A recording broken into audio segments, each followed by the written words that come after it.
लीला सगुन जो कहीं बखानी, सोई स्वच्छता करे मलहानी। प्रेम भगत जो बरन न जाई, सोई मधुरता सुशीतलताई। सगुण लीला का जो विस्तार से वर्णन करते हैं वही राम सुयस रूपी जल की निर्मलता है। जो मल का नाश करती है और जिस प्रेमा भक्त का वर्णन नहीं किया जा सकता वही इस जल की मधुरता और सुंदर शीतलता है। सो जल सुकृत सालिहित होई, राम भगत जन जीवन सोई। मेधा महिगत सो जल पावन, सकिल श्रवण मग चले सुहावन। भरे सुमानस सुथल थिराना, सुखद शीत रुचि चारु चिराना। वह राम सुयस रूपी जल सत्कर्म रूपी धान के लिए हितकर है और श्री राम जी के भक्तों का तो जीवन ही है।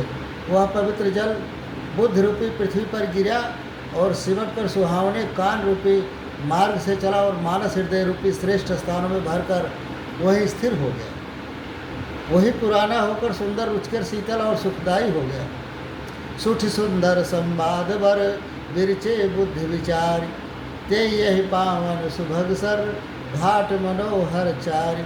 इस कथा में बुद्धि से विचार कर जो चार अत्यंत सुंदर और उत्तम संवाद भुसुंडी, गरुड़, शिव पार्वती, याज्ञवल्क्य, भरद्वाज और तुलसीदास और संत रचे हैं वही इस पवित्र और सुंदर सरोवर के चार मनोहर घाट। सप्त प्रबंध सुभग सोपाना, ज्ञान नयन निरखत मन माना। रघुपति महिमा अगुणय बाधा, और बरनभ सोई बर बारी अगाधा। 7 कांड ही इस मानस सरोवर की सुंदर 7 सीढ़ियाँ हैं जिनको ज्ञान रूपी नेत्रों से देखते ही मन प्रसन्न हो जाता है। श्री रघुनाथ जी की निर्गुण प्राकृतिक गुणों से अतीत और निर्बाध एक रस महिमा का जो वर्णन किया जाएगा वही सुंदर जल की अथाह गहराई है। राम सिय जस सलिल सुधासम, उपमा बीच विलास मनोरम।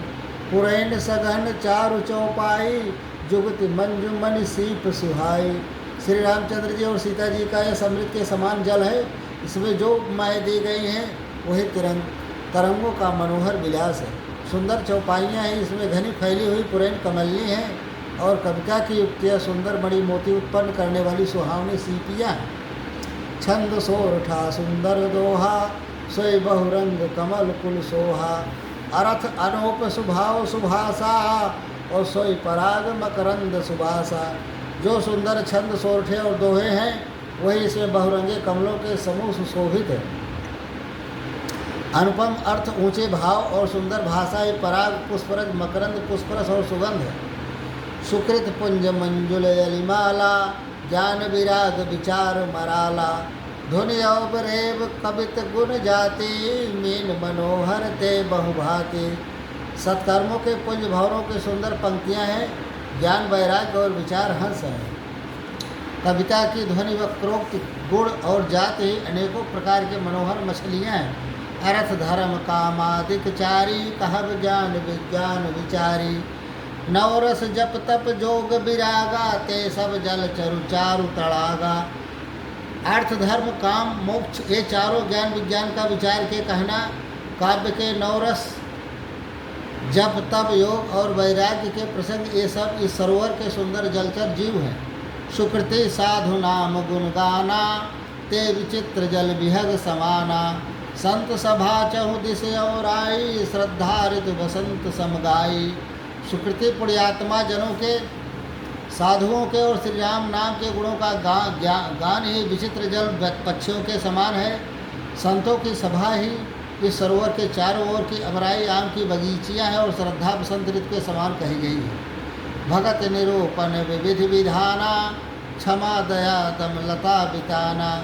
समझब नियम फूल फल ज्ञाना, हरिपद रति रस वेद बखाना। नाना प्रकार से भक्ति का निरूपण और क्षमा दया तथा दम इंद्रिय निग्रह लताओं के मंडप हैं। मन का निग्रह, यम अहिंसा सत्य अस्तेय ब्रह्मचर्य और अपरिग्रह, नियम शौच संतोष तप स्वाध्याय और ईश्वर प्राणिधान ही उनके फूल हैं। ज्ञान फल हैं और श्रीहरि के चरणों में प्रेम ही इस ज्ञान रूपी फल का रस है, ऐसा वेदों ने कहा। औरव कथा अनेक प्रसंगा ते सुख पिक बहुवरण विहंगा। इस रामचरितमानस में और जो भी अनेक प्रसंगों की कथाएं हैं वही इसमें तोते कोयल आदि रंग बिरंगे पक्षी हैं। पुलक बाटिका बागवन सुख विहंग विहारू माली सुमन स्नेह जल सिंचत लोचन चारू। कथा में जो रोमांच होता है वही वाटिका बाग और वन है, और जो सुख होता है वह सुंदर पक्षियों का विहार है। निर्मल मन ही माली है, जो प्रेम रूपी जल से सुंदर नेत्रों द्वारा उनको सींचता है। जे गाँव यह चरित सभारे ते यह ताल चतुर रखवारे। सदा सुने सादर नर नारी ते सुर बर्मा से अधिकारी।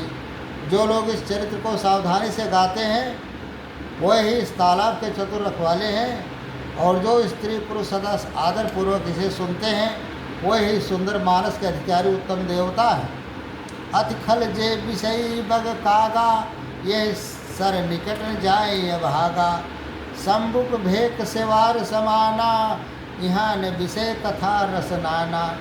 जो अति दुष्ट और विषयी हैं वह अभागे बगुले और कौए हैं, जो इस सरोवर के समीप नहीं जाते, क्योंकि यहाँ इस मानस सरोवर में घोंघे मेढक और सेवार के समान विषय रस की नाना कथाएं नहीं।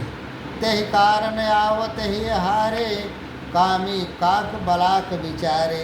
आवत सर अति कठिनाई राम कृपा बिन आई न जाई। इसी कारण बेचारे कौवे और बगले रूपी विषयी लोग यहाँ आते हुए हृदय में हार मान जाते हैं, क्योंकि इस सरोवर तक आने में कठिनाइयाँ बहुत है। श्री राम जी की कृपा बिना यहाँ नहीं आया जाता।